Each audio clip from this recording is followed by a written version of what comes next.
Pandemi virus corona atau COVID-19 masih menghantui berbagai negara di dunia, khususnya Indonesia. Sejak kasus pertama diumumkan, lonjakan pasien positif terus terjadi dan kian meningkat. Itu sebabnya menjaga daya tahan tubuh serta mengikuti prosedur-prosedur apa saja yang harus kita lakukan saat ingin berpergian keluar rumah sangatlah penting. Tetapi sebelum itu mari kita lihat apa sebenarnya prosedur atau teks prosedur itu.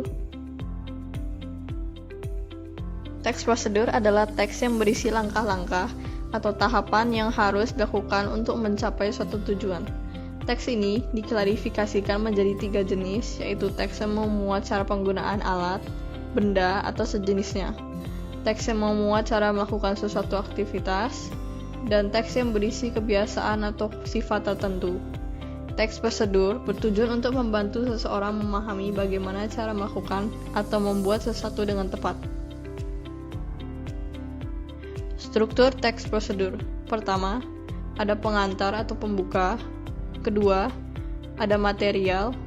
Ketiga, langkah-langkah. Dan keempat, simpulan. Ciri-ciri teks prosedur. Pertama, berisi langkah-langkah.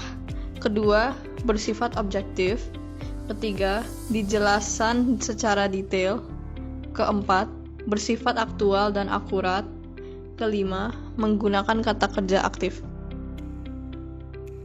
Sekarang, langsung saja kita melihat prosedur apa saja yang harus kita lakukan saat ingin berpergian keluar rumah. Yang pertama, ada masker. Masker adalah salah satu barang yang wajib kita kenakan jikalau ingin berpergian kemana-mana. Masker yang dijual sekarang pun tidak hanya masker medis saja, tetapi masker yang berbahan kain juga sudah ada. Contohnya, masker berbahan scuba yang lebih ramah lingkungan karena bisa dipakai berulang kali. Yang kedua, hand sanitizer. Hand sanitizer juga salah satu barang yang paling penting jikalau kalian ingin berpergian keluar rumah. Penggunaan hand sanitizer cukup digunakan sehabis memegang barang apapun, tetapi lebih dianjurkan untuk mencuci tangan langsung dengan air dan sabun jikalau ada kesempatan. Yang ketiga, tisu basah atau tisu kering. Sebenarnya membawa kedua barang ini saat berpergian keluar tidaklah diharuskan, tetapi ini hanya berfungsi sebagai pelengkap. Salah satu fungsinya adalah ketika kalian sedang mengalami flu, kalian bisa menggunakan tisu kering untuk menutupi area mulut dan hidung kalian supaya tidak menyebar ke orang lain di sekitar kalian. Yang terakhir adalah face shield atau penutup wajah.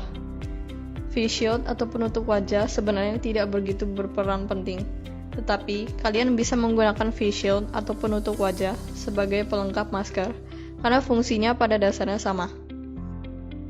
Intinya, tetaplah menjaga kesehatan, mencuci tangan, menjaga jarak dengan orang lain, makan makanan yang bergizi, dan minum vitamin untuk menjaga daya tahan tubuh tetap fit. Sekian dari kelompok 5, terima kasih.